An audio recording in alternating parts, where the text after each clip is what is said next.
America illegal migrate से परेशान है और जब कभी कोई माइग्रेट होता है तो यहाँ पे एक गेट लगे होते हैं। अगर किसी को लीगली तौर पे जाना है रात बिरात पानी वाली नाव लेके जाता है, नहल के चलाता है। डंकी एक मूवी आई थी जिसमें ये रूट को दिखाया गया था। और अमेरिका आज सबसे ज्यादा किसी चीज से पीड़ित है ना, तो ड्रग्स से। जोम्बी घूम रहा है, जोम्बी पूरा नशे में घूम रहा है सही से ढहते हुए न्यूयॉर्क में। और सिगरेट वहां तो कॉमन है। लड़की अपने पापा से पूछती है, फादर यू हैव लाइटर। अय्यासी और आवारागर्दी तो उन लोग के लिए कॉमन हो जाता है। उघारे घूम रहा है, ना बाई बाप है ना माई है, बोलने वाला ही कोई नहीं है। इंडिया में रहता तो चुंबक साट के चढ़ जाता।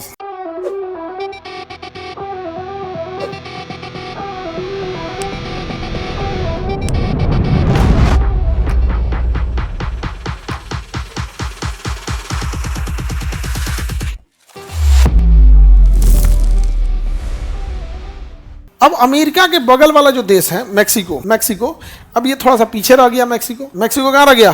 पीछे। तो मैक्सिको से ना बहुत सारे लोग सोचते हैं कि कहाँ घुस जाए, अमेरिका में। कहाँ चले जाए? अब इंडिया से भी बहुत सारे लोग कहाँ जाते हैं? अमेरिका। डंकी एक मूवी आई थी जिसमें ये रूट को दिखाया गया था, कैसे यहाँ से लोग यहाँ से मैक्सिको के रास्ते कहाँ घुसा दिए जाते हैं, अमेरिका में। अमेरिका में इलीगल लोग बहुत ज़्यादा घुस जाते हैं। तो अमेरिका इलीगल माइग्रेट से परेशान है। तो अमेरिका ने यहाँ बॉर्डर बना रखा है, इंडिया और अमेरिका और मैक्सिको का बॉर्डर। और बड़ा दिलचस्प बॉर्डर है, दोनों के आर पार दिखाई देता है। लोग इधर से बास्केटबॉल खेलते हैं, इधर मारते हैं, वो इधर से इधर मारता है। मेन अमेरिका में यहाँ दिक्कत ये है कि जो लोग यहाँ से यहाँ जाते हैं ना, वो नशा और ड्रग्स का व्यापार करने लगते हैं, जिससे अमेरिका को प्रॉब्लम है। और अमेरिका आज सबसे ज़्यादा किसी चीज़ से पीड़ित है ना, तो ड्रग्स से। वहाँ जोम्बी घूम रहा है, जोम्बी पूरा नशे में घूम रहा है सही से ढहते हुए न्यूयॉर्क में। और सिगरेट वहाँ तो कॉमन है। लड़की अपने पापा से पूछती है, father you have lighter. Okay, बाप लड़की का क्या चलाता है? लाइटर चलाता है, क्योंकि उसका बाप ही नहीं है। अमेरिका में एक आदमी नॉर्मल जैसे सिम, आप बताओ, इंडिया में कोई ये कह सकता है कि मैंने जिंदगी में एक ही सिम चलाया है, सिम कार्ड एक ही चलाया है। कभी वो टाटा डोकोमो चलाया होगा, कभी BSNL, कभी एयरटेल, कभी जियो, कभी VI। चेंज करता है कि नहीं? उसी तरह अमेरिका में कोई नहीं कह सकता कि ये को बिया पे रहे हैं। कॉमन है वहाँ बिया, समझ में आ गया कि नहीं आ गया? कॉमन है। इसलिए वहाँ पे ना एक दिन बनाया जाता है, फादर डे। वहाँ वो खोज के पूछता है अपनी मम्मी से कि जब हम पैदा हुए तो उस टाइम बाप कौन था?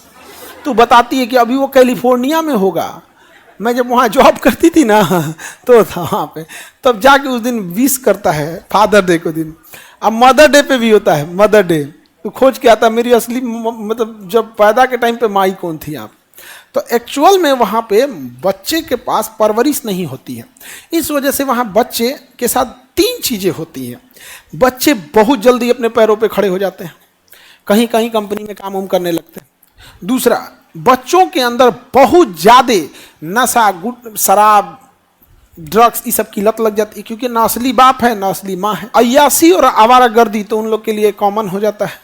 उघारे घूम रहा है, ना बाई बाप है ना माई है, बोलने वाला ही कोई नहीं है। तो वहाँ ना एकदम हार्टलेस लोग मिलेंगे। कौन कहाँ गया, ये लगाव वगैरह नहीं रहेगा वहाँ पर, कोई लगाव नहीं रहता। भौतिकवादी जीवन है वहाँ पर, भौतिकवादी जीवन। जहाँ लग्जरी, जहाँ कुछ मिला वहाँ जाने लगा। ले ये कह रही है कि सर तो उनका एडमिशन स्कूल में कैसे होता है? एकदम मूलभूत समस्या पूछी है यहाँ में। तो प्रिंसिपल का भी यही हाल होता है स्कूल के। नहीं जाने, ऐसा थोड़ा होगा कि स्कूल का प्रिंसिपल और स्कूल हम लोग के कल्चर का होगा, ऐसा नहीं है। वहाँ डेवलपमेंट का कारण है ना, आप समझो, डेवलपमेंट का कारण है। वहां पर कोई वो नहीं है, तो उनके लिए क्या चीज है? भाई कमाओ तब हमारा घर हो सकता है, कमाओ तब बाप माई हैं, कोई वो सब नहीं है यहाँ पे। और आवारागर्दी और यासी तो 300 में नॉर्मल चीज है, वहां पर कोई नहीं। और इंडिया में क्या चीज है? आवाज कट रहा है। इंडिया में क्या है? गरीबी और जनसंख्या इतनी ज्यादा है कि उस लेवल पे सोच नहीं सकते हैं। तो इनके पास मूलभूत समस्याएं जो है ना, पैसा, जो सोशल सिक्योरिटी, वो परफेक्ट है। पैसा उन लोगों के पास बहुत है। आगे बढ़े। जनसंख्या नहीं बढ़ रही है, अमीर इंसान में जनसंख्या नहीं बढ़ता है। समझ में आ गया?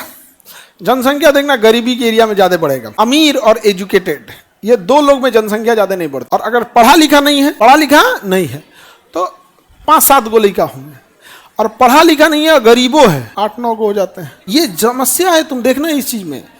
गरीब, अनपढ़ और ग्रामीण पृष्ठभूमि, ये 3 चीज ही ज्यादा जनसंख्या के लिए। शहर में कौन ज्यादा जनसंख्या रखता, दिक्कत होता है सबको।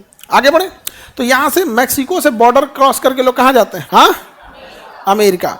और दुनिया में सबसे चर्चित बॉर्डर हो जाता है यूएसए और अमेरिका का बॉर्डर। दोनों ओर से नेशनल सिक्योरिटी, यूएसए और मैक्सिको का बॉर्डर, यूएसए और मैक्सिको बॉर्डर नॉर्मल बॉर्डर होता है। ये यही बॉर्डर है, दिख रहा है लो, ये बॉर्डर खाली जगह, उस साइड अमेरिका, इस साइड मैक्सिको। यहाँ बैठा है ऐसा दुनिया भर का, कोई नहीं रहता तो हिल जाता है ऐसा चढ़ के। यहाँ से गार्ड घूमते रहते हैं ऐसे। ये दीवार है, ये दीवार बनाई गई है, यहाँ से चढ़, यहाँ ऊपर वाला बराबर है, 5 फीट तक क्या है बराबर है, तो वहाँ चढ़ने पकड़ने के लिए कुछ नहीं मिलता है, समझ में गया। तो यहाँ से यहाँ तक तो चढ़ जाता है, लेकिन ऊपर 5 फीट क्या है, एकदम बराबर है, तो वहाँ कुछ पकड़ने को नहीं मिलता है। इंडिया में रहता तो चुंबक साट के चढ़ जाता, नहीं चढ़ जाता, हाँ ना, तो नीचवा से खोद के चल जाता, एक से एक रहेगा यहाँ। तो यहाँ तो लोग बास्केटबॉल ये सब खेलने आते हैं लोग यहाँ, यहाँ पे गार्ड वगैरह रहते हैं सब। और जब कभी कोई माइग्रेट होता है तो यहाँ पे एक गेट लगे होते हैं, अगर किसी को लीगली तौर पे जाना है ना है तो क्या लगे रहते हैं, गेट लगे रहते हैं, फेंसिंग वगैरह रहती है। तो अमेरिका और इसके बॉर्डर बड़ा वो चीज़ें हो गई हैं यहाँ पे। ये समुंदर तक में, यहाँ देखिए इस साइड में डेवलपमेंट कम, इस साइड में डेवलपमेंट ज़्यादा। यहाँ दीवार है और ये दीवार समंदर तक गई हुई है, ताकि कोनो तैर के भी इधर से ना आ सके। रात बिरात पानी वाली नाव लेके जाता है, नहल के चलाता है इसमें। परेशान है अमेरिका अपने माइग्रेटेड लोगों से।